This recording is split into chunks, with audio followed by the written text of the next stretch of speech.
Hello again. Welcome once more to the Northworthy Sagas and Stories channel. I am Thor here. And please carry on watching.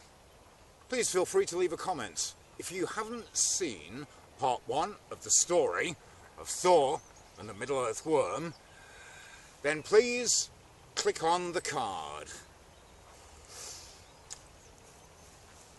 Now then, as for part 2, well, we've already heard about Thor's quest to find a kettle, a cauldron, big enough for the ocean giant Aegir to brew ale for all the gods. How Thor went with the god Tyr to see Tyr's stepfather, the giant Hymir. And how they decided to go fishing. Now Thor and Hymir left the high hall at the top of the great black mountain, walked down it, and then at the bottom Thor realised that for a fishing trip, well, one most certainly needed bait to hook the line. And he looked about him at the giant's woodland, and then in a high meadow he saw a herd grazing with huge black oxen. He walked up to the biggest one, whose name was Heaven Bellower, an enormous beast. Thor strode up, grasped the bull by the horns, and with one great heave, he wrenched its head off its shoulders. And so now, he took the ox's head and accompanied the giant down to the beach where Hymir's longship lay. A huge vessel, over a mile long. Thor helped the giant push the ship out into the foam. They climbed inside, took the oars, and began to row. And after a fairly short while, the giant said, "All right, Thor, my experience in these things tells me this is usually the best place to fish. And if you don't mind, that's what I'm going to do right now." And so without further ado, the giant cast his line over the side.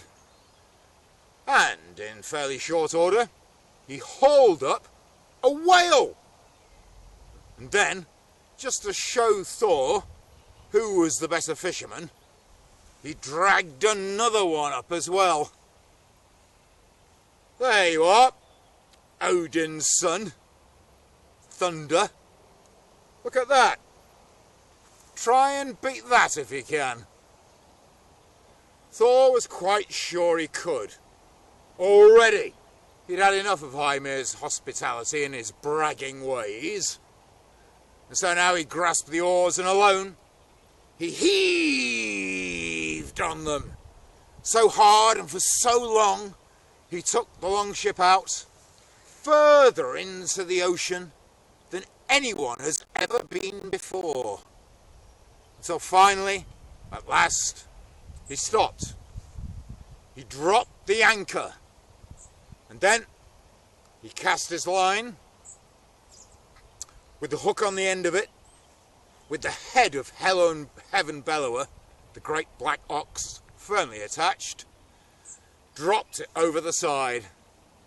He sat there by the gunwale and he stared down into the water, holding onto the line. And for a while nothing happened, but Thor was patient. And then, after some time, it seemed to him that a great island was rising up from the seabed. And then it burst out of the water, the hideous head of the most terrible monster in all the 9 worlds. Jormungand, the Middle-earth worm, one of the 3 monstrous children of Loki, brother of Hel, the goddess of death, and also brother to Fenrir, the great wolf which will eat Odin, king of the gods, at Ragnarok, the day of doom. And the monster, it didn't like having the ox's head in its mouth, with the hook caught just in the top half. And it pulled its head back. Thor's fists banged on the side of the longship, but he held on firmly. The monster leaned over, and he could see that just one of the fangs in its mouth was as long as the longship that he and the giant were sitting in. This creature that encircles the world, holding its own tail between its fangs, had now fixed its eye firmly on that brave fisherman. Burning venom dripped from its fangs and spat from its mouth to land upon the boards of the deck, burning through them with a terrible hissing sound. Thor, he raised his hammer, Mjolnir, the magical weapon forged by the dwarves, and he struck a glancing blow on the head of the monster. The creature reeled, but it wasn't killed. Oh no. But one more strike would do the job. Once more, Thor raised the hammer, ready to sing a song of death on the serpent's skull. But the giant, by this time, he was scared witless. He wet his trousers, he was so scared. And he drew his axe, his knife, and quickly, shaking with fear, he cut the line. And so the monster escaped the sweep of the hammer, lived to tell the tale, sank beneath the waves, and Thor was cheated of his prize. And now Thor was enraged, and with one backhand swipe, he struck the giant, knocked him overboard. You could see the soles of his feet vanishing into the water. Thor grasped the oars again, turned the ship around and started to row back to land. Fortunately for the giant, he grasped the gunwale, hauled himself back into the ship, dripping wet with brine, and he didn't say a word until they reached dry land. And then, at last, the giant spoke. Listen, Thor, you haven't been very much use to me on this trip. You can do one of two things. You can either take these whales out and bring them up to my hall, ready for feasting, or you can help me bring the ship up onto dry land. And so, without a word, Thor, with one hand, picked up the ship with the whales inside and the giants, with the oars, the mast and the sail, and carried it up that black mountainside until at last he set it down outside the front door of the hall. And now Thor strode inside. He knew what he'd come for and he meant to get it. But Hymir was right behind him.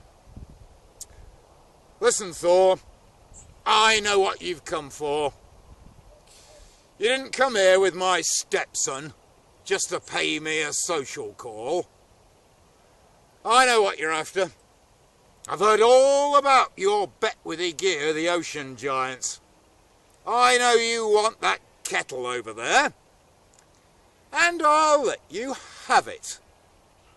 All you have to do is to perform a test of strength. Should be easy for the strongest of the gods. All I want you to do is to take this glass beaker and break it. If you can do that, you're welcome to that cauldron. Thor was puzzled. This seemed like a strange test to him. Nevertheless, he hefted it and threw it as hard as he could against one of the great stone pillars supporting the roof. But to his surprise, the glass beaker wasn't even cracked. It was the pillar that broke in two. Then Tyr's mother came up to him and she whispered in his ear, "Listen, Thor, this glass beaker, it's magical, and it's the source of my husband's strength. The only thing that can break it is the toughest, strongest thing in all the 9 worlds. And the toughest, thickest thing I've ever heard of is the head of my husband. If you throw it at his head, it's sure to break." And so, that's what Thor did. Once more, he took that beaker, and this time he hurled it straight between the giant's eyes.